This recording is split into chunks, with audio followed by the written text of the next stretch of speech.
जो लोग सोते वक्त लाइट बंद कर देते हैं, फिर इस घर में क्या होता है और कौन आता है? अल्लाह के प्यारे नबी का ये फरमान सुन लें। सोने से पहले लाइट बंद करनी चाहिए या नहीं? ये एक ऐसा सवाल है कि अक्सर लोग इस बारे में पूछते हैं कि लाइट बंद करके सोना चाहिए या लगाकर। कुछ लोग लाइट जलाकर सोने के आदी होते हैं, जबकि बाज लोग बिल्कुल अंधेरे में सोने के आदी होते हैं। आज हम आपको ये बताने जा रहे हैं कि सोने से पहले लाइट न बंद करने से क्या होता है, और हम आपको ये भी बताएंगे कि सोने से पहले लाइट बंद करने के हवाले से आप सल्लल्लाहु अलैहि वसल्लम का क्या फरमान है। हम आपको लाइट न बंद करने के बारे में भी बताएंगे, लेकिन उससे पहले आपको इहादीस की रोशनी में सोने के चंद आदाब बताते हैं। जब तुम अपने बिस्तर पर आओ तो वजू कर लो, जैसे नमाज के लिए वजू किया जाता है। मकसद ये है कि सोते वक्त बावजू रहना सुन्नत है, और बावजू सोने के फवायद के बारे में यह भी बयान किया गया है कि बावजू सोने से इंसान डरावने ख्वाब और शैतान के खुलवार से महफूज रहता है। अगर उस रात उसकी मौत हो जाए तो तहारत की हालत में मौत होगी, और अगर कोई अच्छा ख्वाब देखे तो वो सच्चा हो सकता है। इस तरह से रवायत में ये भी आया है कि सोने से कबल बिस्मिल्लाह कहकर 3 बार बस्तर को अच्छी तरह झाड़ लेना चाहिए, जैसा कि इरशाद है, जो अपने बस्तर से उठ जाए फिर दोबारा सोने के लिए आए तो 2 बार उसको झाड़ ले, क्योंकि मालूम नहीं कि उसके जाने के बाद वहां क्या कुछ आया है।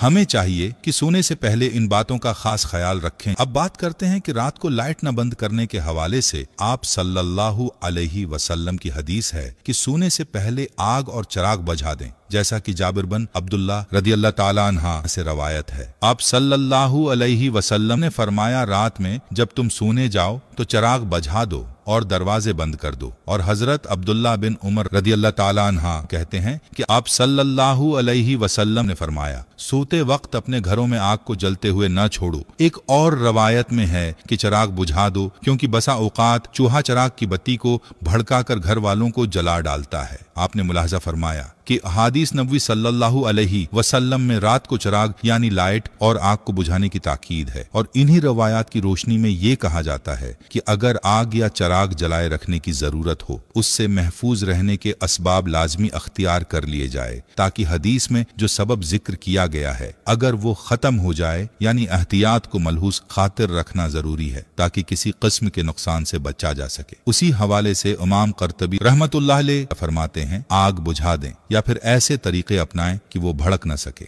याद रहे कि आप सल्लल्लाहु अलैहि वसल्लम के बताए हुए हर तरीके में बड़ी हिकमत है। अब अगर बात की जाए मौजूदा दौर में लाइट की, तो उससे अगरचा आग भड़कने का खदशा नहीं होता, लेकिन फिर भी रोशनी तो मौजूद रहती है। और हदीस में चिराग का अलग से जिक्र उसलिए किया गया है कि उस जमाने में चिराग रोशनी के लिए जलाया जाता था। याद रहे कि रात जिसको अल्लाह ताला ने नींद के लिए बनाया है, वो रोशनी होने के सबब इसमें इंसान प्रसकून नींद नहीं कर सकता। हदीस में जो चिराग का जिक्र है उसको मौजूदा दौर की लाइट के मुतबादल ही समझा जाएगा। जहां तक बात है लाइट न बंद करने के साइंसी नुकसान की, तो एक साइंसी तहकीक पर यह बात सामने आई है कि जो लोग रात को सोते वक्त लाइट बंद नहीं करते तो उनका वजन बढ़ने और उनमें कैंसर जैसे मर्ज पैदा होने का एहतिमाल है। इसीलिए चाहिए कि रात को सोने से पहले लाइट को सुन्नत समझकर बंद कर दें। और याद रहे कि सुन्नत पर अमल से न सिर्फ सवाब मिलेगा, बल्कि हर सुन्नत में बड़ी हिकमतें हैं। आप सल्लल्लाहु अलैहि वसल्लम की जात अक़दस को अल्लाह ताला ने तमाम इंसानों के लिए नमूना बनाकर भेजा, और हर मुसलमान के लिए लाजिम है कि वो अपनी जिंदगी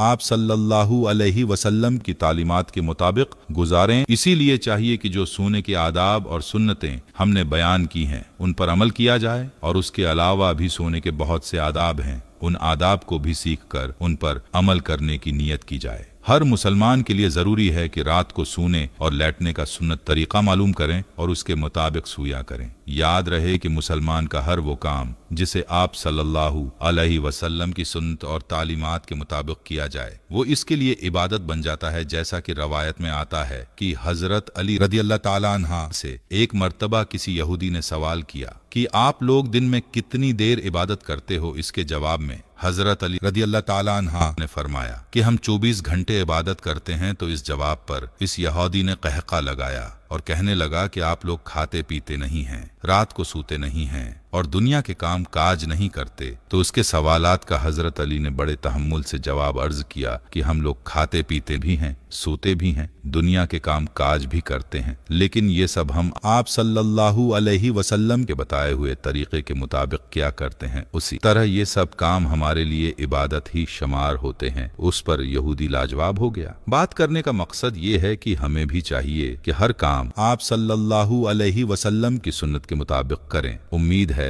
कि जब आप सोने के लिए लेटेंगे तो मज़कूरा सुन्नतों का ख्याल करेंगे। याद रहे कि सोने के लिए लेटने का सुन्नत तरीका ये है कि दाएं क्रोट पर दाएं हाथ रखसार के नीचे रखकर किबले की तरफ मुंह करके सोए। अगर मुकम्मल वक्त इसी कैफियत में सोना मुश्किल हो तो कम उस कम सोने के लिए लेटते वक्त इस तरीके पर लेट जाए। बसूरत देगर सीधा लेटने में भी कोई हरज नहीं, अलबत्ता पेट के बल अल्टा लेट कर सोना नापसंदीदा और ममनुआ है। एक हदीस में आप सल्लल्लाहु अलैहि वसल्लम ने एक शख्स को पेट के बल अल्टा लेटे देखा तो फरमाया ऐसे, यानी पेट के बल अल्टा लेटना अल्लाह ताला को पसंद नहीं है। इसीलिए चाहिए कि सोने के लिए लेटे तो सुन्नत तरीके के मुताबिक लेटे। अल्लाह ताला से दुआ है कि अल्लाह हमें दीन की समझ नसीब फरमाए और उसके मुताबिक जिंदगी बसर करने की तौफीक अता फरमाए।